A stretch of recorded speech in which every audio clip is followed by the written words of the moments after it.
घर के अंदर पैर रखा तो लगा अभी भी गाड़ी में ही बैठी हूँ। इतना लंबा सफ़र बैठे बैठे तय करना, फिर बार बार उल्टी जैसा लगना, उस पर देवर देवरानी और बच्चों के सामने बार बार आलोक का टोकना, ये उल्टी बुल्टी औरतों के नाटक हैं। किसी आदमी को हमने नहीं देखा कि चलती कार में फलाना दिक्कत हो रही, ढिकाना हो रहा। रास्ते में देवरानी कभी मुझे पानी पिलाती रही, कभी बच्चों को बैग से निकाल कर खाना खिलाती रही। घर पहुंचते पहुंचते सबका दम निकल चुका था। खाना खाने की इच्छा भी नहीं रही थी। मम्मा, हम लोग सोएंगे बस सीधे, प्लीज़ खाना पूछना भी मत। बच्चे सीधे अपने कमरे में चले गए। भाभी, हम लोग भी कुछ नहीं खाएंगे, आप लेटो जाकर, भाई साहब के लिए रास्ते वाली कचौड़ी और सब्जी है, हम थाली में बढ़िया से लगाकर दे देंगे। देवरानी ने इतने प्यार से कहा कि आंखें भर आईं। ये बेचारी क्या जाने कि भाई साहब तो रास्ते वाला खाना देखते ही बिदक जाएंगे। 10 बार वही खाना, और अगर इन लोगों के लिहाज में खा भी लिया तो 2-3 दिन तक पेट पर हाथ रखकर फिराते मुझे सुनाएंगे। बासी कचौड़ी खाई थी ना उस दिन, तभी से दिक्कत हो रही। जी में आया, छोड़ो हटाओ, सुनाते तो वैसे भी हैं किसी न किसी बात पर। खाने दो वही कचौड़ी।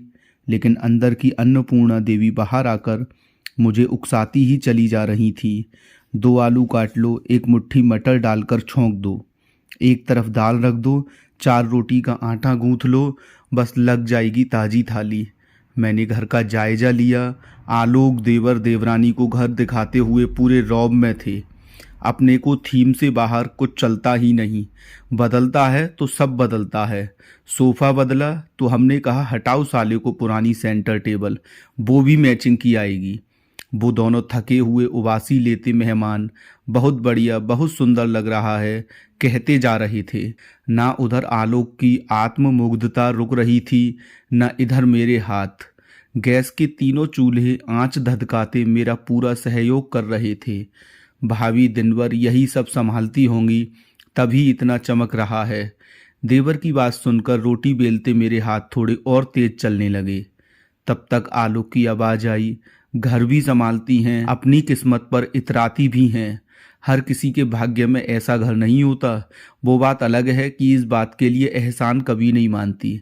एक गंदे मजाक के बाद आलोक की हंसी। मेरे हाथों को किसी ने जैसे अचानक रोक दिया। मेरी गृहस्थी, मेरा घर, मेरी पहचान है। हम दोनों ने मिलकर घर बनाया है, बसाया है। इसमें आलोक का एहसान कहाँ से आ गया? इसका तिनका तिनका संवारती हूँ, क्या मैं भी गिनाया करूँ? पता नहीं सफ़र की थकान थी या इन शब्दों की सड़ांध। मन अजीब सा हो गया। जैसे जैसे थाली लगाकर आलोक को आवाज़ दी, देखते ही कंधे उचकाए। ये सब क्यों बनाया? वही रास्ते वाला खा लेता मैं। अच्छा, इन लोगों को इम्प्रेस कर रही थी क्या? फिर वही कुंठित मानसिकता से भरी बातें, कटाक्ष। मन में कुछ उमड़ने सा लगा। पूरी तन्मयता के से आलोक एक के बाद एक रोटी निपटाते जा रहे थे। उनको छोड़कर सब उस भारी माहौल के प्रभाव में थे।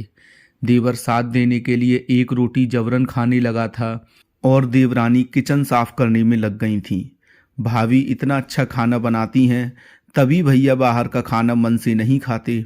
मेरी गुम मुस्कान वापस लाने की गरज से देवर ने तारीफ करते हुए आलोक की ओर देखा। उधर से एक डकार के सिवा कुछ नहीं मिला। मैंने एक गिलास पानी पीकर अपने अंदर का कुछ बिखरा हुआ समेटा और हंसते हुए जवाब दिया, हाँ, घर का खाना ये मन से खाते हैं, साथ ही किस्मत पर भी इतराते हैं।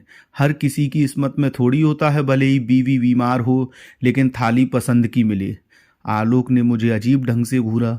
उनकी अगली डकार शायद गले में अटक गई थी, लेकिन मेरे शब्द मेरे गले में नहीं अटके थे।